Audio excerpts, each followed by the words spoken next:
Ah, il peut plus parler, le pauvre. Il plaît. J'avoue qu'on y croyait, mais je ne croyais pas que ça allait à tourner comme ça. Les amis, on est là, on se prépare pour la grande finale. Il reste encore 6 matchs à jouer pour l'Olympique de Marseille, mais mon ami El Gringo, pour moi, face à Monaco, c'est une finale qui nous attend samedi au Vélodrome. Oui, je dis que c'est au Vélodrome, j'ai le droit de dire que c'est au Vélodrome, parce que Louis II, c'est chez nous. Donc, Naïm, comment tu te prépares pour cette grande finale? Bah écoute, malgré tout ce qui a été dit tout au long de la saison, qu'on était mauvais, qu'on n'avait pas de défense, que l'entraîneur était pas bon, que les dirigeants étaient pas bons, bah tu vois que tu es deuxième dans cette dernière ligne droite et que tu affrontes Monaco, c'est le gros choc du championnat, hein, parce que voilà, Paris est sur une autre planète, donc c'est le deuxième contre troisième, c'est le très gros choc de la saison. Et on a la chance, Naïm, qui dit grand choc. Pour moi, c'est le meilleur supporter de l'AS Monaco, mais c'est pas compliqué, il y en a pas beaucoup. Donc, je me disais, c'est sympa, mais il y avait forcément une vacherie derrière, quoi. Il est l'unique supporter qui suit l'AS Monaco depuis sa naissance. Avant le match aller, il y avait Alex qui était là aussi. C'est vrai, bah ouais, il a quitté le navire. Il a quitté le navire entre-temps avec ce qui s'est passé cette saison. Damien, comment il va, mon ami? Bah, ça va bien, et vous, les gars? Bah écoute, franchement, Damien, on est dans le sprint final, là. On est dans le sprint final. Hein. Comment vous le sentez côté Monaco, ce sprint final? Je ne parle pas encore du match, mais... Après la victoire contre Nice à domicile, oui, on était bien à domicile. Non, parce que les Niçois, ils ont fait à la Mayoun, à la maison, en Nissart, à la Mayoun, les 4 matchs, ils avaient 3 matchs à domicile et un match à Monaco, donc ils ont fait allez les 4 à la maison. Allez, 1 point sur 12. Non, blague à part, on pensait vraiment avoir lancé un peu le sprint final en battant Nice. On se dit, c'est bon, là, maintenant, on enchaîne. T'as Angers, t'as battu Angers, tu bats Nice. Tu vas à Brest, alors tu sais que c'est pas simple, mais là, c'est le moment d'enclencher. Et surtout que tu prends la 2e place en battant Nice et que Marseille est sur une mauvaise série. Et derrière, tu te rétames à nouveau contre Brest. Donc en fait, on est toujours sur ces montagnes un peu, ces montagnes russes avec Monaco. On a l'impression que ça peut enclencher quelque chose et au final, non. Donc là, autant on gagne contre Marseille, on bat Strasbourg et après on va se rétamer le match suivant contre le Havre, je crois. Enfin, tu vois, c'est un peu le côté pénible de cette saison. Cette Ligue 1, elle est vraiment indécise. Je te mets quelque chose à l'image parce que je trouve que c'est intéressant et ça m'a un peu choqué en le regardant. C'est que Monaco, quand même, est sur une série de 5 victoires consécutives à domicile, quand même. Hein. Donc là, oui. À la maison, moi, tout à l'heure, je rigolais, je dis on va venir chez nous. Mais là, vous êtes très, très, très, très chaud à domicile. Hein. C'est vrai que c'est un des bons points de ce début de saison, enfin début d'année 2025, c'est qu'effectivement, à la maison, on laisse quasiment rien passer. On peut ajouter aussi, par exemple, la victoire contre Aston Villa. Qui est pas si simple à battre, hein, on l'a vu quand même. et c'était un match assez difficile. Donc voilà, c'était un match qu'on a. Alors on avait perdu contre Benfica par contre là au mois de février. Ah oui, je me souviens. Mais bon, l'arbitrage, on s'en rappelle encore. Mais c'est vrai que voilà, c'est une belle série. Par contre, c'est à l'extérieur où on n'arrive plus du tout à mettre un pied devant l'autre. Alors à l'extérieur dans le classement, vous êtes loin par contre. Hein, vous enchaînez les matchs nuls et les défaites. Hein. Très très mauvaise série. La seule victoire là qui est marquée, c'est celle contre Angers, qui est donc une équipe quand même en difficulté. Alors l'avantage, c'est que là, on va jouer Saint-Étienne et Le Havre à l'extérieur, qui sont a priori des matchs qu'on doit pouvoir gagner, encore une fois. Ouais. Mais bon. Elle est dure la Ligue 1. Hein, elle est dure. Damien, elle est dure la Ligue 1 cette année. Elle est terriblement difficile. Elle est dure pour les gros qui avancent pas, en fait. Pour Monaco, pour Marseille, pour Lille, pour Lyon, parce que je trouve qu'il y a une base de niveau qui est pas assez élevée à mon sens. Et qui fait que voilà, ça crée aussi cet énorme écart entre Paris et le reste. Donc pour moi, il y a plus un problème de niveau. Alors il y a du suspense, ça c'est cool, mais le problème c'est la régularité au haut niveau, et je pense que beaucoup d'équipes ne l'ont pas. Ah bah tiens, Naïm, en parlant de haut niveau, en parlant de l'AS Monaco, qu'est-ce que tu nous as concocté qu'on va pouvoir disséquer avec Damien? Ouais, écoute, on va commencer par les forces avant de faire les éventuelles faiblesses. Mais on sait déjà où taper dans la faiblesse, c'est bon, ça c'est pratique. Si c'est pas de taper les highlights de Philippe Keun, je m'en vais, je vous préviens.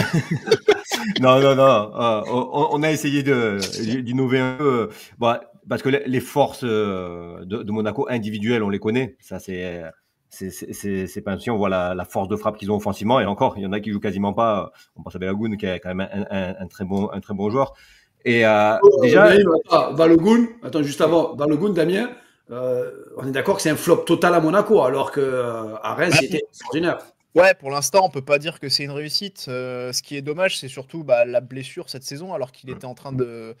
Il enchaînait quand même plutôt bien. Il était sur une bonne période. Il s'était blessé à Rennes. Il est absent 2 mois. Et quand il revient contre Benfica et contre Marseille, il y a un choc avec Balerdi qui se répète. Et là, c'est opération de l'épaule, 4 mois d'absence. Donc là, pour le coup, c'est aussi une saison blanche et c'est un peu joué de malchance pour lui. Mais c'est vrai que quand tu vois la différence aussi avec un Mika Biret qui arrive et qui met tout le monde d'accord, bon, c'est vrai qu'on avait peut-être sans aller aussi haut, on avait peut-être un peu plus les attentes de cet ordre concernant Balogun que ce qu'il a montré jusqu'à présent. Donc oui, on peut pas dire non plus que c'est une vraie réussite. J'ose espérer que ça va aller mieux pour lui maintenant. En tout cas, ce qui est clair, c'est qu'il y a ce 4-4-2 qui est très marqué en théorie. Là, sur cet écran, on voit bien le 4-4-2, mais la réalité, elle est différente. Et c'est le danger de Monaco, c'est que il y a vraiment beaucoup de mouvements. Ça peut décrocher. Là, par exemple, regarde Mbolo qui vient carrément en position d'ailier pour proposer une solution, et Akliouche dans l'axe qui, lui, à l'inverse, va prendre la profondeur pour utiliser l'espace que libère Mbolo. Et ça, c'est quelque chose qu'on voit très souvent, les milieux qui plongent, en particulier Minamino et Akliouche. Et on voit surtout des décrochages très bas. Voilà, là Minamino vient vraiment très bas de demander le ballon. Il percute. Ça, c'est des choses qui font très bien leurs deux offensifs, qui sont en théorie les ailiers, c'est-à-dire les excentrés dans ce système à 4 au milieu, mais c'est pas la réalité vraiment sur le terrain. Tu le vois, ils vont beaucoup rentrer à l'intérieur. Et le danger, c'est l'appui sur Mbolo dans l'axe, parce qu'il a un jeu de corps qui est exceptionnel. Vraiment, peu importe les défenseurs en face, la solidité du défenseur, il n'y a personne qui lui passe devant. Et ça crée doublement de l'espace. Minamino, par son appel, tente le 1-2 pour cet espace-là. Mais aussi Mbolo, lui, sur son jeu de corps, et c'est ce qui va se passer, il va s'ouvrir l'axe. Il va y avoir penalty dans la continuité de cette action-là. C'est vraiment un grand danger, Mbolo, par ce jeu de corps. Damien, tu as cette sensation, toi aussi, autour de Dembolo, que c'est vraiment le point d'appui, qu'il est indispensable à la pointe de l'attaque? C'est difficile le KM Bolo au jour de cette saison, parce que c'est vrai qu'il est capable d'être très précieux dans tout cet aspect du jeu que tu évoques justement, Naïm, dans cette capacité à conserver le ballon dos au but, dans cette capacité à bien remiser, à jouer avec les partenaires, à faire jouer les autres. Le gros point noir d'Embolo, c'est surtout sa maladresse devant le but. Ça, je ne sais pas si on en avait déjà parlé. Ouais, moi, bien sûr. Bon, c'est quelque chose qui ne s'est pas vraiment amélioré en réalité depuis ce match aller. Donc, il y a toujours d'énormes ratés. Il en a d'ailleurs reparlé. Là, il a donné une interview dans l'équipe Nice Matin hier pour le journal d'aujourd'hui. Et voilà. Bon, après, il le dit. Moi, je me définis pas par le nombre de buts. Moi, ce qui m'intéresse, c'est toujours d'aider l'équipe, d'aider mes partenaires, mes coéquipiers à les faire jouer. Et c'est quelque chose qui tient de son de sa formation. En fait, c'est un ancien milieu de terrain. Il jouait dans un milieu en double pivot jusqu'à 15-16 ans, en fait. Ouais, incroyable, ça. Voilà. Vu le gabarit, il devait s'amuser au milieu de terrain. C'est ça devait déménager, quoi. Mais c'est vrai que du coup, c'est un profil vraiment très particulier et qui souffle un peu le chaud et le froid. Donc, il est, comme tu dis, voilà, comme tu le montres, c'est très utile dans le jeu en déviation et en remise. Mais face au but, il y a des lacunes. Ça fait pas doublon avec Biret sur parce que moi, Biret aussi, c'est un joueur droit à la cage qui est très bon, qui est très doué, qui est assez complet comme attaquant, même s'il manque de vitesse. Je trouve est-ce que les deux ensemble, c'est pas finalement ça se ressemble pas? Pour moi, non. Pour moi, c'est pas vraiment le même profil. Biret, il est aussi capable. Alors, c'est vrai que c'est intéressant parce que Biret, il est capable de participer au jeu. On s'attendait pas à le voir autant participer. Il est capable d'aller s'excentrer, créer des espaces, même de centrer des fois aussi. Il a fait une passe décisive sur un centre pour un de ses premiers matchs contre Reims en début d'année. Mais c'est un joueur qui sent quand même beaucoup plus le jeu, qui a beaucoup plus le sens du but. Donc en fait, voilà, il a quand même une certaine liberté sur le terrain. Il peut aller naviguer un petit peu où il veut et on sait que ça, en fait, l'avantage c'est qu'il se marche pas dessus avec Mbolo. Donc à partir de ce moment-là, voilà, on sait que globalement il y aura quand même toujours un mec qui va être devant le but dans la surface si besoin et en général ce sera plutôt Biret parce que voilà, il a le sens pour ce truc-là, pour faire ses bons appels. Oui, c'est vraiment ça qu'il a en plus, hein, c'est le sens du placement, le sens du but. Mais vraiment, le fait qu'il y ait deux attaquants vraiment qui sont des attaquants axiaux, ça accentue ce côté où ils peuvent être très dangereux dans l'axe, même sur des actions qui peuvent paraître anodines. Hein, là, il y a beaucoup de Niçois, le ballon est loin, mais en très peu de passes, avec de la verticalité et de la justesse technique surtout. Et ils vont se créer une occasion, la passe verticale, une remise, une déviation, et surtout, tu vois, Biret, justement, c'est un peu ce que disait Damien.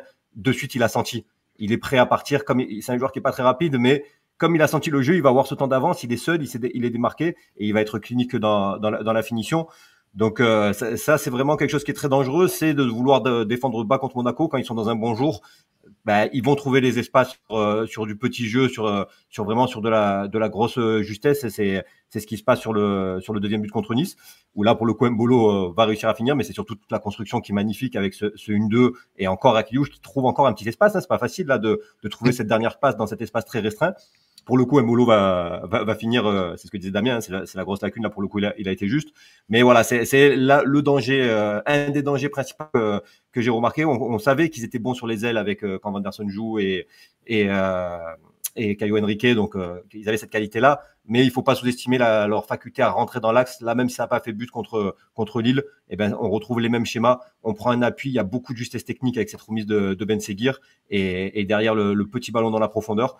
Ça finira pas par un but, il y aura un arrêt du gardien, mais très très grand danger de Monaco dans l'axe quand ils sont dans un bon jour, quand ils sont connectés. Il y a une justesse technique qui peut être parfois très très impressionnante dans les petits périmètres. Ouais, parce que tu as les joueurs qui ont cette qualité pour aller dans les interstices, c'est-à-dire un Marnès Akliouche, un Minamino, alors que Minamino est beaucoup critiqué justement parce que lui aussi, des fois, il a souvent cette tendance à pas faire les bons choix avec des passes ou des choses un peu maladroites. Mais il a cette capacité pour aller justement jouer dans les espaces, Akliouche aussi, avec peut-être un peu plus de justesse ensuite pour les remises. Mais oui, il y a cette qualité-là. Je parle pas de. Alors, Golovin était blessé, donc je parle moins de Golovin. Ben Seguir est en méforme, donc je le mentionne pas. Aujourd'hui, ça se base vraiment avec les deux premiers milieux offensifs. Donc ouais. Mais après, c'est toujours pareil. C'est une question de. Il y a aussi une question d'intensité, malheureusement. C'est-à-dire que des fois, on a l'impression que ça clique pas toujours, qu'il y a des démarrages qui sont assez lents, et puis sur certains matchs, ça clique tout de suite. Alors, est-ce que ça dépend aussi des fois de l'observation et de la préparation de l'adversaire qui est capable de bien verrouiller les petits espaces et tout. Ça, c'est plus difficile à dire pour. On partira sur la même compo que face à Brest pour toi, avec ce 4-4-2, avec Minamino et Akliouche, avec Mawissa qui est suspendu, il me semble. Ouais, c'est ça. Mawissa est suspendu. Ouais, alors Keun a été confirmé dans le but, donc je pense qu'on aura, à mon avis, Singo, Kerrer dans l'axe et Vanderson à droite. Pas Salissou parce qu'il a perdu son père en début de semaine et je ne sais pas s'il est on va dire mentalement prêt à jouer. Au milieu de terrain, j'imagine mal Al-Mouzrati jouer. Enfin, c'est un joueur il est bon. Hein. Moi, j'aime beaucoup. Alors, il a une très belle patte, effectivement. Il est techniquement très sûr. Mais pour un match, à mon avis, que j'attends avec pas mal d'intensité de la part de Marseille, un milieu où ça cavale pas mal quand même, où il y a beaucoup d'accélération. Je pense que lui, en termes de vitesse, il est vraiment très vite dépassé. Il faut qu'il joue assez bas dans une équipe qui a la possession, principalement. J'ai pas l'impression que. Enfin, je pense que la physionomie du match va pas être celle-là, et à mon avis, je vois pas jouer, donc je pense que le milieu ce sera ça.